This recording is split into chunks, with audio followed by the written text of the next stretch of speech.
حس گناه مداوم معمولاً ناشی از ترکیب چند عامل است.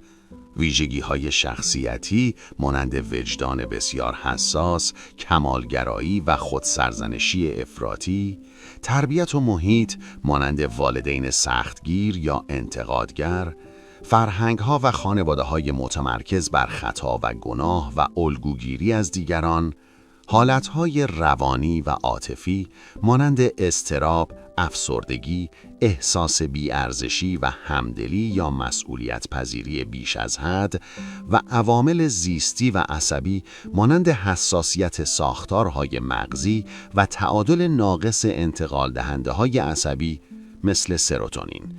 در مجموع این افراد معمولاً خود را مسئول هر خطا یا ناراحتی می‌دانند و حتی اشتباهات کوچک باعث سرزنش شدید خود می‌شود. یکی از راهکارهای مؤثر برای کاهش این حس گناه، تمرین خودآگاهی و تکنیک‌های شناختی رفتاری است که به فرد کمک می‌کند افکار منفی خودسرزنشگرانه را شناسایی کرده و با نگرش واقع بینانه و مهربانانه جایگزین کند.